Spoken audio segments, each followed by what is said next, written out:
Bonsoir et bienvenue en ce lundi 15 mars 2021. Et nous en sommes arrivés ce soir à la méditation numéro 360 et plus particulièrement à la méditation numéro 74 dans le livre Les psaumes des temps modernes décidément j'ai envie d'y revenir, dans le livre de l'Apocalypse, le livre des révélations que nous méditons depuis le 1er janvier de cette année. Avant de poursuivre dans notre méditation du livre de l'Apocalypse, eh bien, prions.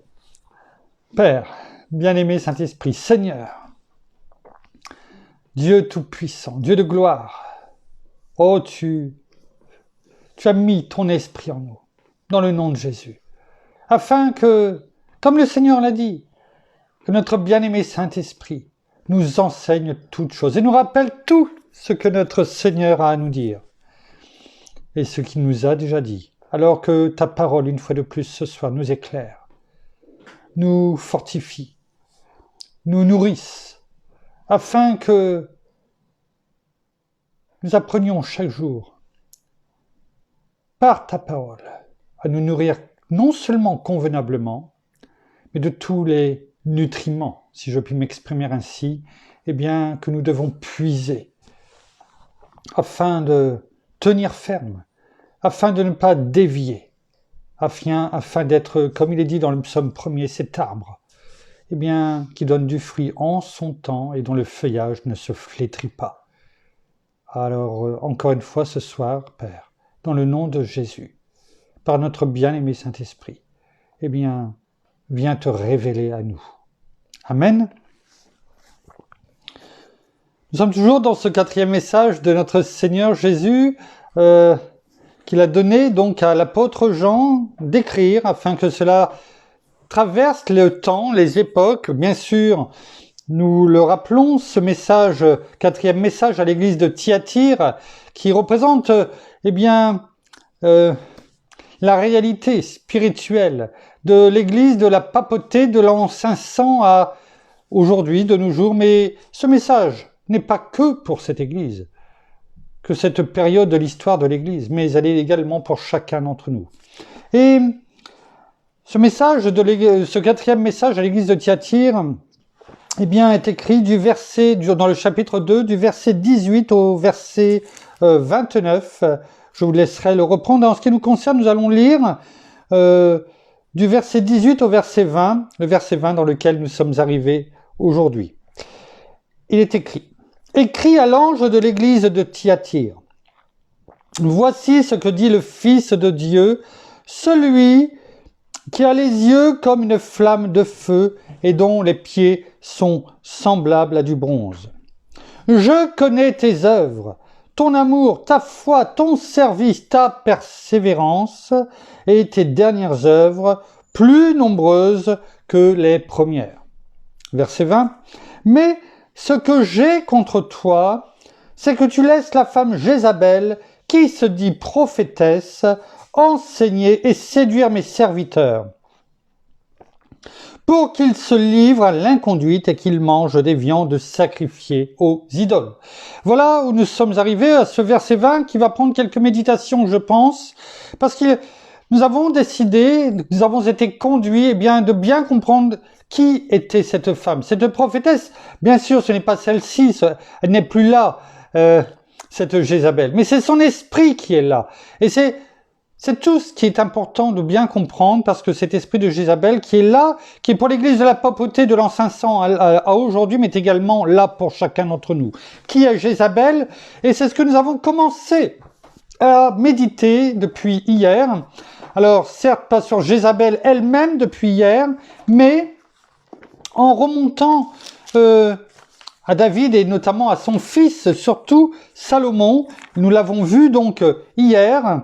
Je vous laisse aller réécouter pour ceux qui ne l'ont pas encore entendu.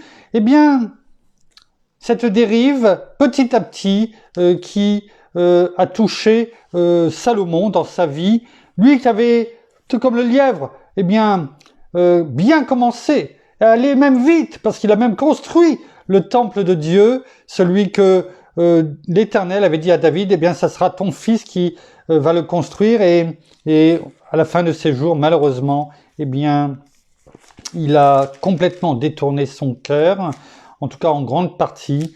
Je vous laisse réécouter cela. Et l'Éternel a dit, eh bien, je vais déchirer le royaume d'Israël. Et par, comment dirais-je, je cherche le mot, pour ton père, il a dit à Salomon, eh bien pour ton père, pour l'honneur quelque part, mais aussi parce que je l'avais donné, je l'avais dit à David, eh bien il y aura toujours, eh bien il y aura toujours quelqu'un sur une part qui sera au royaume de David.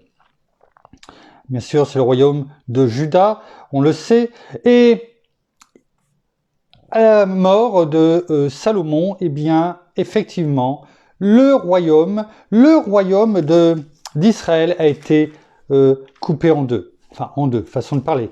Il y a ce qu'on appelle le schisme. Un schisme, eh bien, c'est une séparation.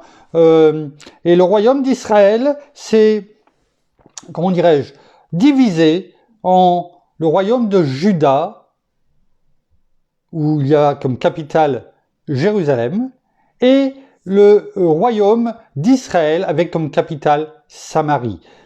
Il est bon de prendre le temps de voir ceci parce que je suis persuadé, si pour tous ceux qui ont plus écouté eh bien, ce que l'on fait depuis maintenant 1 an au quotidien pratiquement, eh bien tout cela, eh bien vous l'avez déjà entendu, la Samarie, même quand il y a cette parabole avec la Samaritaine, pourquoi comment dirais-je, les disciples disaient à notre Seigneur Jésus, eh bien non, il ne faut pas passer par la Samarie, hein, par le royaume d'Israël. C'est c'est toute cette colère, toute cette confrontation entre Israël, le royaume d'Israël et le royaume de Juda.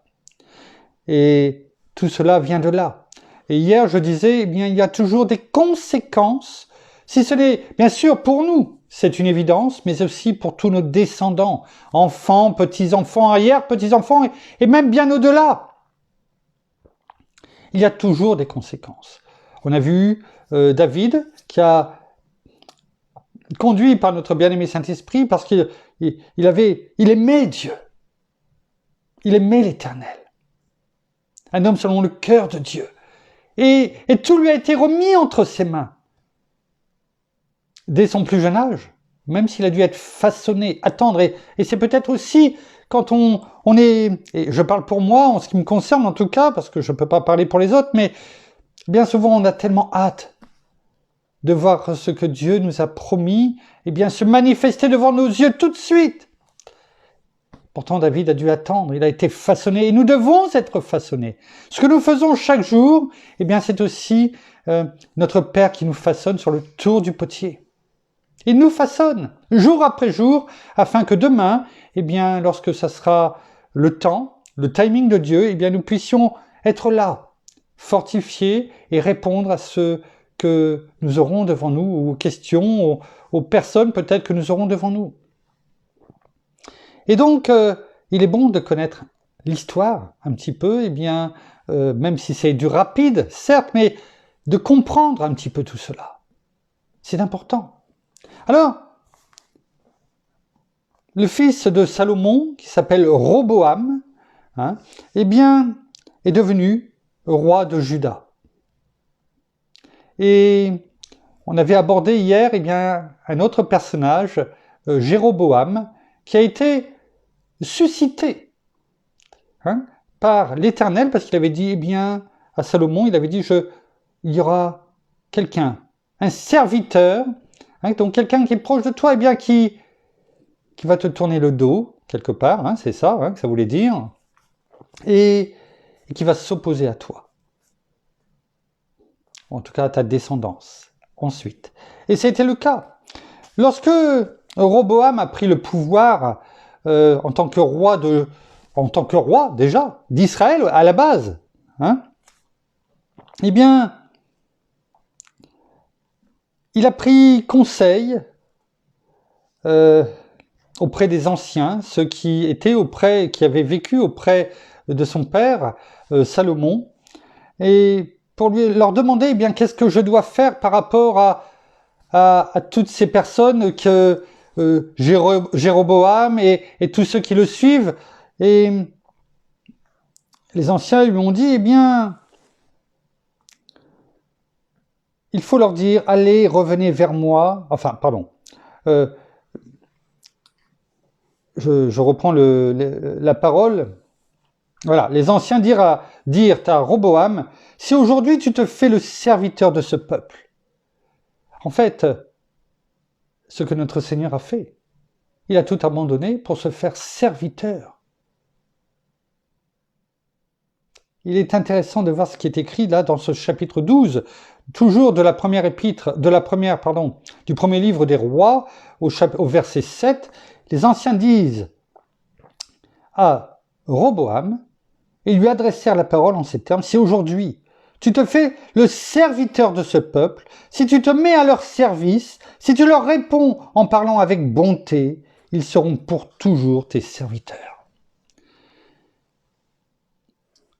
L'Éternel avait suscité des anciens pour aider Salomon.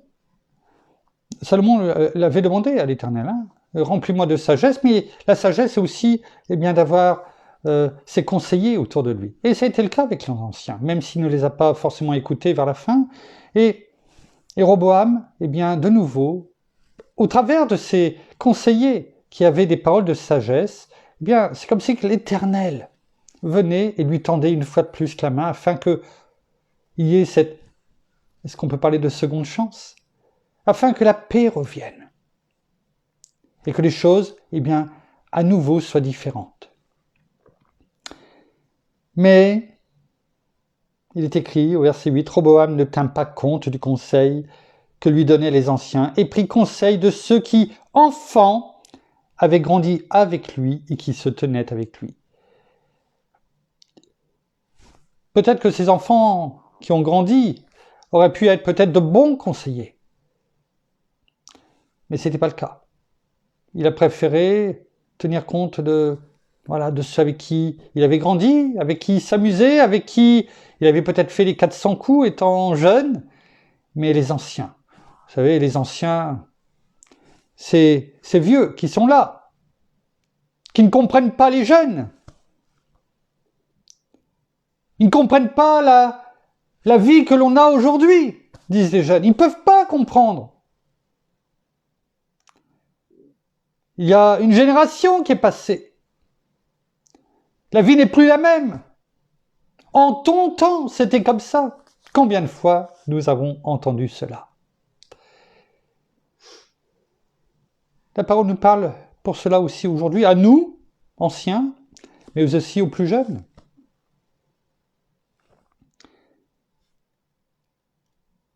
Parce que si Roboam avait écouté les anciens, ces paroles de sagesse, les choses auraient été complètement différentes. Mais un peu à l'instar, je dirais, du Pharaon, son cœur s'est endurci. Il a écouté les plus jeunes, pour ceux qui connaissent bien sûr la vie d'aujourd'hui. Et il s'est planté, littéralement. Et cela a suscité finalement beaucoup de haine entre finalement le royaume d'Israël et le royaume de Juda.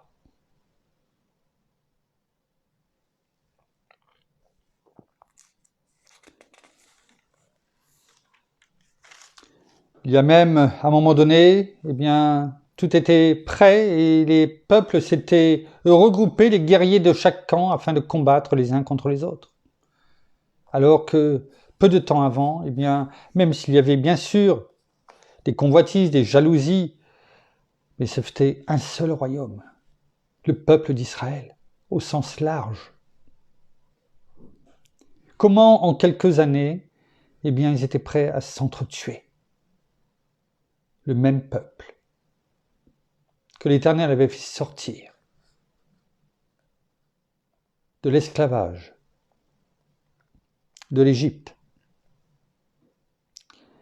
De l'autre côté, un roi pour le royaume de Juda, pour le royaume d'Israël, Jéroboam, et était-il mieux? Un homme sûrement rempli d'orgueil pour le pouvoir, qui, et c'est la parole qui le dit, Jéroboam, au verset 26 de toujours ce chapitre 12 du premier livre des rois, dit « Jéroboam dit en son cœur, maintenant le royaume pourrait bien revenir à la maison de David. » C'est-à-dire à Roboam. Et donc, il ne le voulait pas. Il voulait le pouvoir.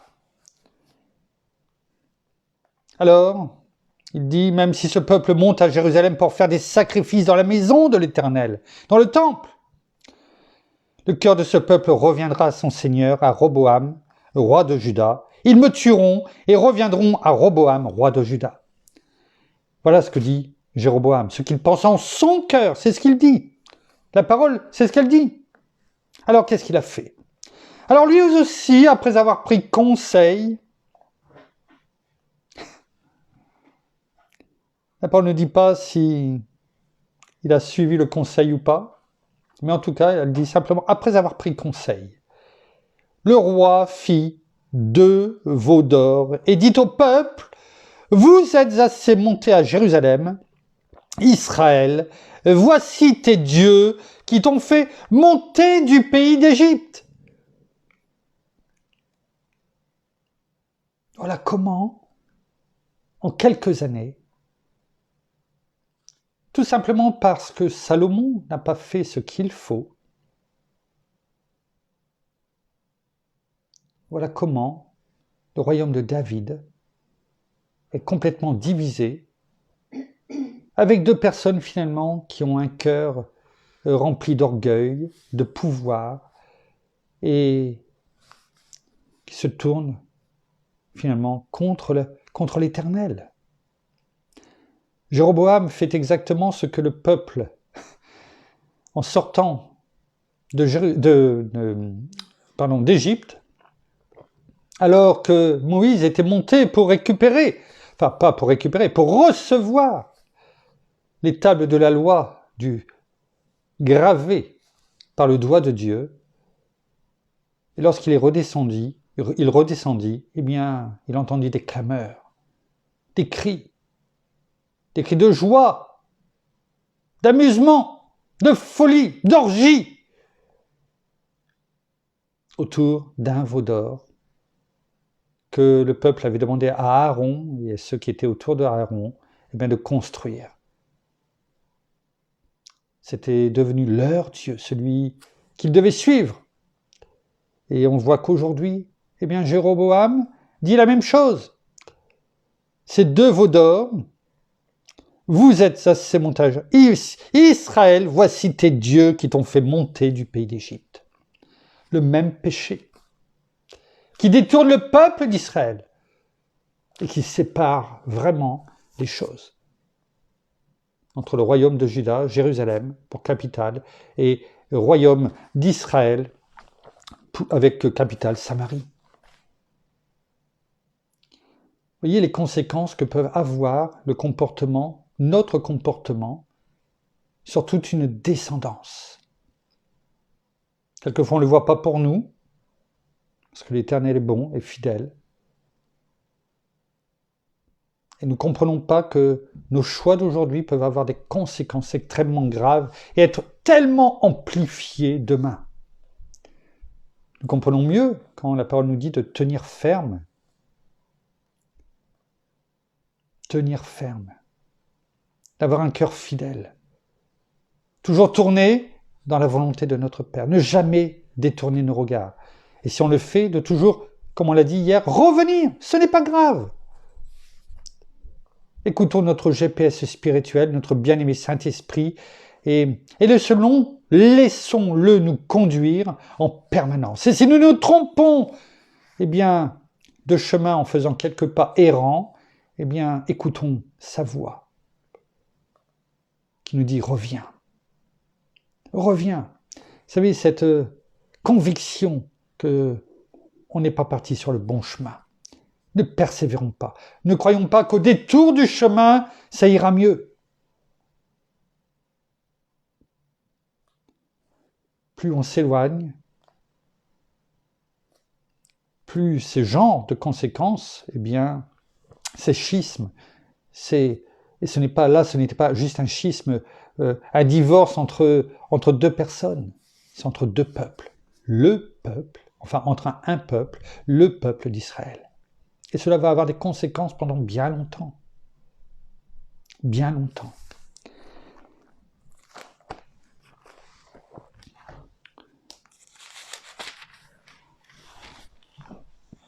Des malédictions vont être jetées, on ne va pas tout prendre en détail, ça serait beaucoup trop long.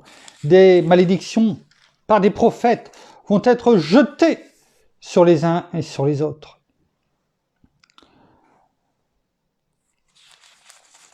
Le temps passe et, bien sûr, de chaque côté, eh bien, les descendants et les rois se succèdent. Oh, on pourrait croire que quelquefois il y a bien longtemps, bien des années qui se sont écoulées. Et à un moment donné, eh bien, un autre roi vient régner sur Israël, le royaume d'Israël, hein, capitale Samarie. Et ce n'était pas 100, 200 ans, 300 ans plus tard. Par rapport au schisme, cela représente que environ 70 ans. Ce n'est rien. Ce n'est rien. Et un roi qui s'appelle Akab. Akab qui devient roi d'Israël. Il est écrit au chapitre 16 et au verset notamment 30, il est écrit Akab, fils d'Omri, fit ce qui est mal aux yeux de l'Éternel, plus que tous ceux qui avaient été avant lui. Et ceux qui avaient été avant lui n'étaient pas des enfants de cœur. Ils s'étaient détournés totalement de l'Éternel. Mais lui, Akab, eh bien, il est écrit qu'il fit ce qui est mal aux yeux de l'Éternel, plus que tous ceux qui avaient été avant lui. Et il est précisé au verset 31, comme si cela avait été trop peu pour lui de se livrer au péché de Jéroboam. Vous voyez, on revient.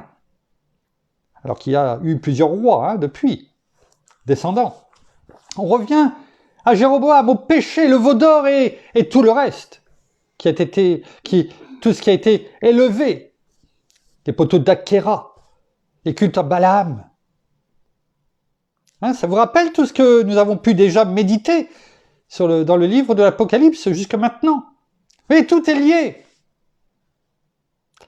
Eh bien, comme si cela n'avait pas suffi, si cela avait été trop peu pour lui de se livrer au péché de Jéroboam, fils de Nébat, il prit pour femme, je vous le donne en mille, Jézabel, fille d'Eth-Baal, roi des Sidoniens, et il alla rendre un culte à Baal et se prosterner devant lui. Il éleva un autel à Baal dans le temple de Baal qu'il bâtit à quel endroit? À Samarie, capitale du royaume d'Israël. Tout ce que nous avons dit sur les Baals il y a bien longtemps maintenant, enfin bien longtemps, quand on a commencé à méditer le livre de l'Apocalypse. Voyez, tout revient. Ça permet de mieux comprendre aujourd'hui les choses. Ça permet de mieux comprendre les choses. Et voilà.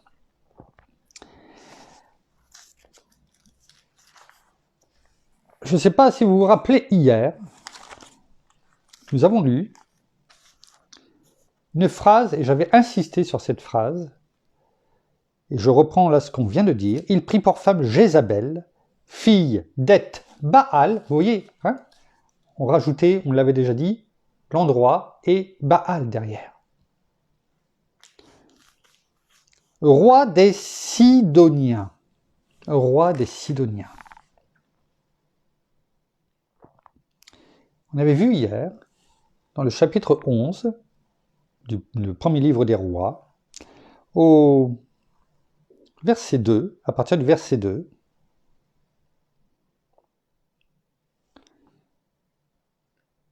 dont l'Éternel avait dit aux Israélites, « Vous n'irez pas chez elles, et elles ne viendront pas chez vous.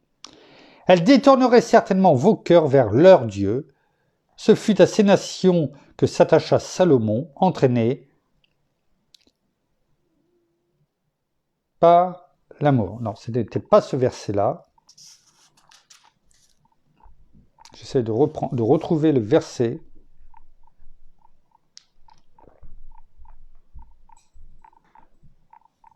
Je ne le retrouve pas. Excusez-moi.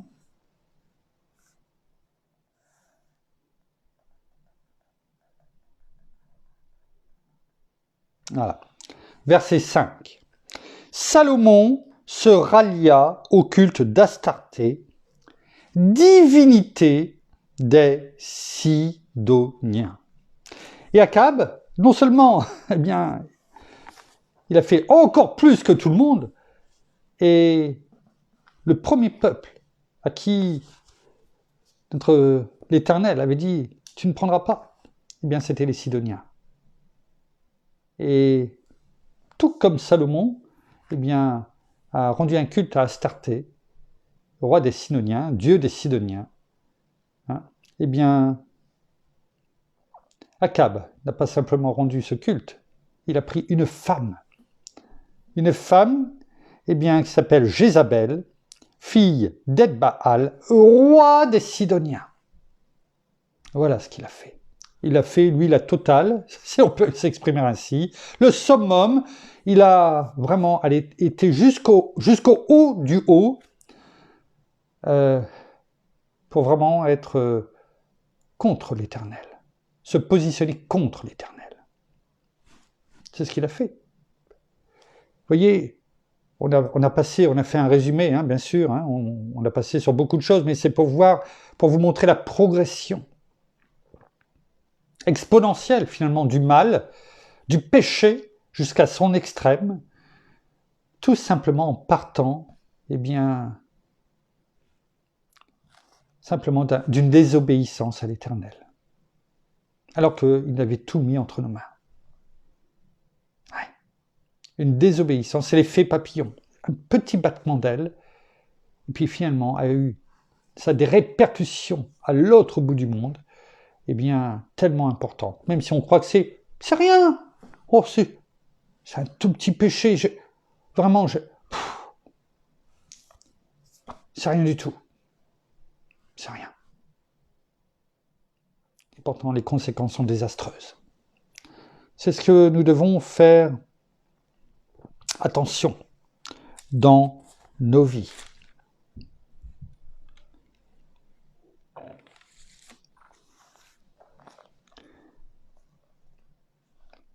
Cette femme, Jézabel, bien sûr, dont le père était roi des Sidoniens, on peut se douter qui est-ce qui la conduisait, bien sûr, toutes ces divinités dédiées au Baal, hein, le temple qu'il bâtit, le temple de Baal, qu'Akab, son mari, bâtit à Samarie, et finalement, eh bien, Jézabel, petit à petit, eh bien, a pris beaucoup plus d'importance dans la vie d'Akab que ce qu'il croyait.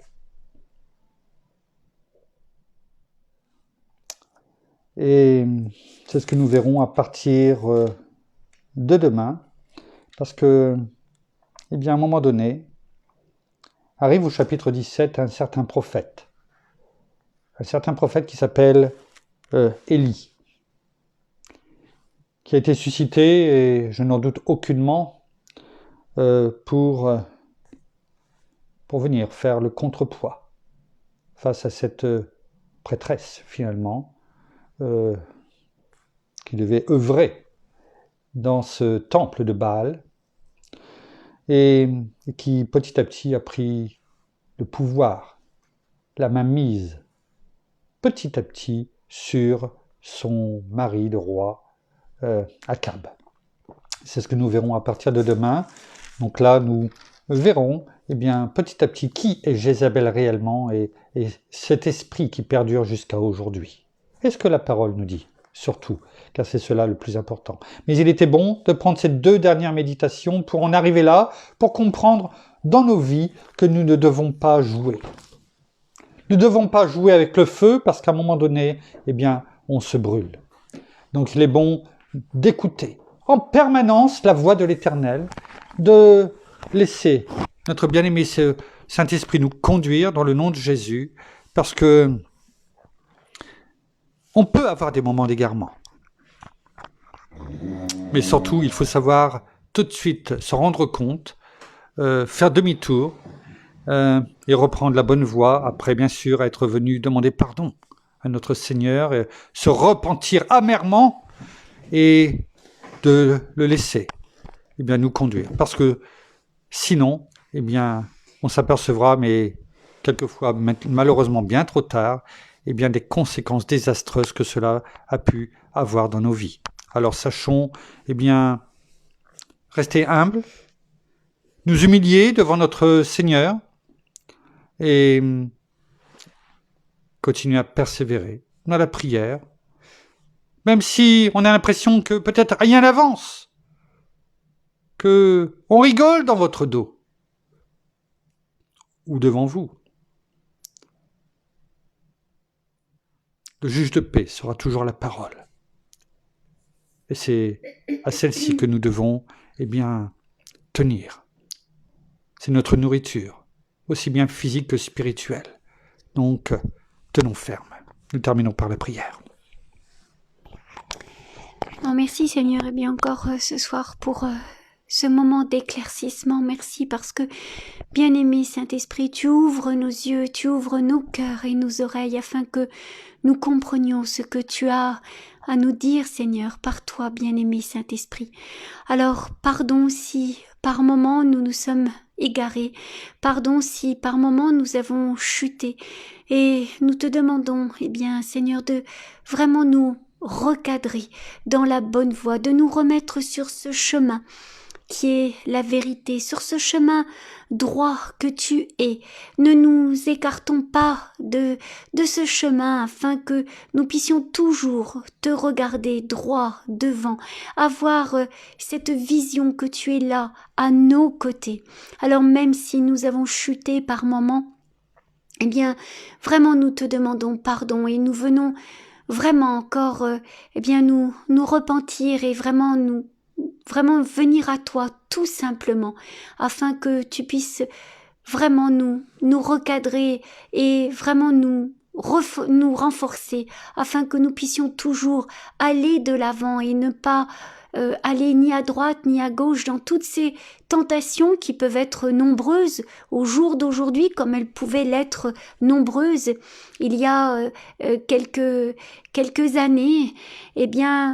Tout ce qu'ont vécu nos frères et nos sœurs, nous le vivons au jour d'aujourd'hui de façon différente. Oui, c'est vrai, mais peut-être de façon peut-être plus sournoise, peut-être de façon plus subtile.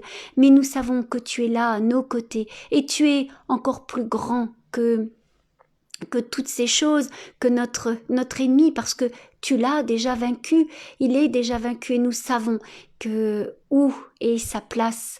Alors vraiment, nous voulons encore te rendre grâce et te rendre vraiment tout honneur et toute louange à toi, Seigneur Jésus, et que vraiment, nous puissions continuer sur ce chemin de vérité, que tu es notre Seigneur Jésus-Christ.